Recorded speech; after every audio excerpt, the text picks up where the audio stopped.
This is an issue everyone should be aware of because it affects everyone.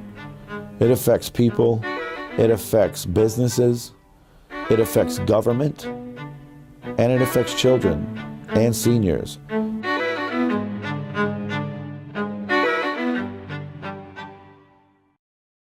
So we started Detroit Dog Rescue, a nonprofit that basically would rescue the homeless dog off the streets of Detroit and try to do everything we can, service-wise, foster-wise, whatever it took to get it back into a loving home. And so we went to the city of Detroit, and their public affairs office told us that there was 50,000 strays. You see a lot of dogs, you think 50,000 it could be a low number. You know, if you've seen them as much as I had, you're like, well, I'm seeing them, 20 in just a 2-block radius, whereas 138 square miles of Detroit. So that number could be low, but in my eyes, I took that number and I ran with it.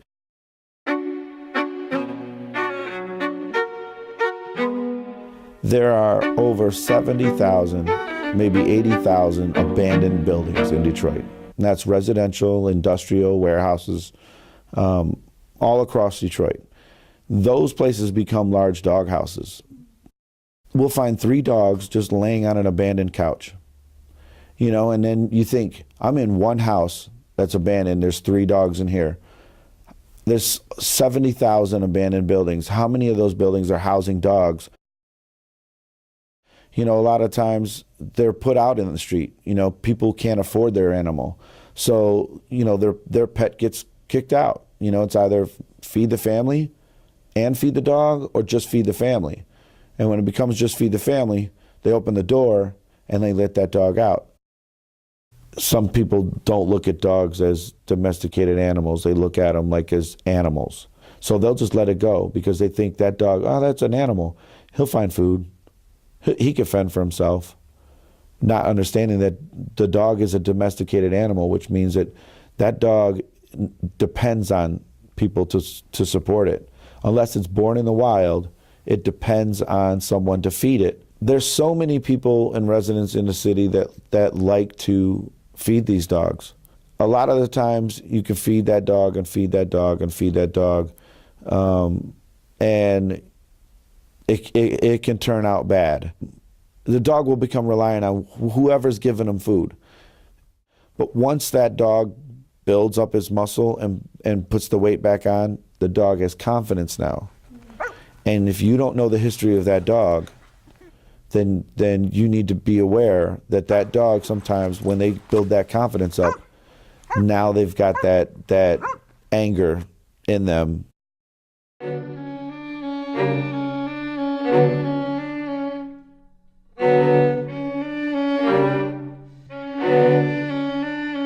They're bred for fashion, for image, they're bred to fight, and they're bred for color.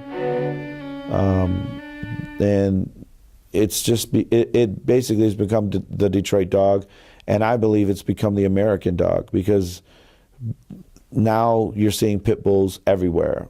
Pittsburgh, St. Louis, New Orleans, LA, New York. A lot of times the pit bull is because they can sell them for cheap. I like to tell people that pit bulls are like the new drug to sell.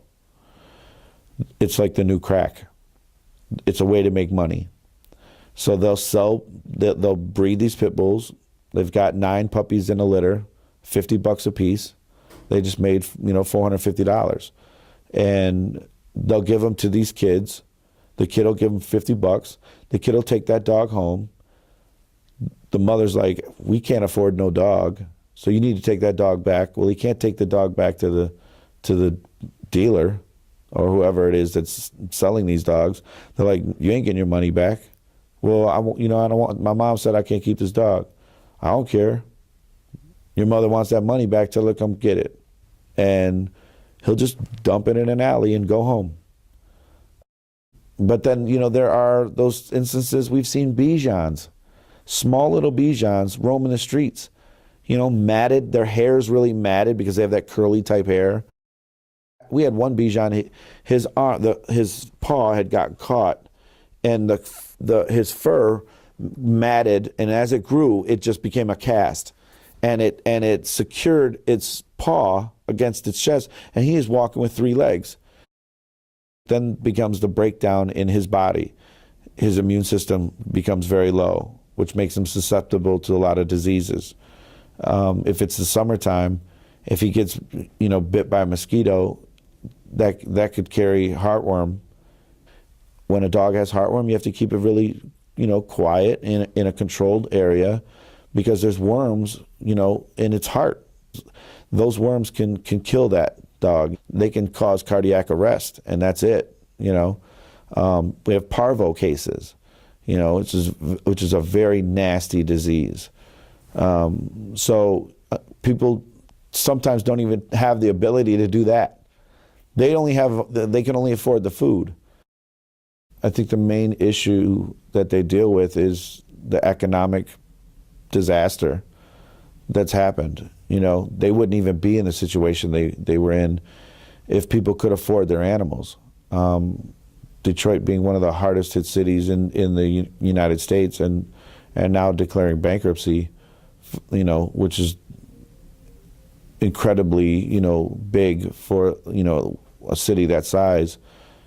The animals do suffer. This is a situation that people need to be aware of, because it does affect everyone. It affects postal carriers, because so many times that they can't go down the street and deliver mail because there's a pit bull that's down the street barking at them. And then there's schools. So many times principals call me and say, Hush, can you come over to our school? There's 3 stray dogs that are blocking this door and our kids can't go out for recess. No problem. The dogs, sometimes I've gotten there, the dogs are just happy to see kids. They're just like, their tongues are out and they're just jumping around me and they're just all excited. And then there's seniors. A lot of seniors in Detroit like to walk. They just walk the neighborhood sometimes. They walk a couple blocks. And they've been confronted by angry dogs sometimes.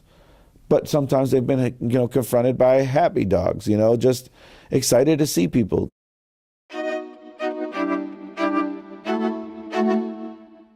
I felt like I needed to do something. Like I needed to get these dogs off the streets. They belong in somebody's home, because it does affect everyone in every sense of the word.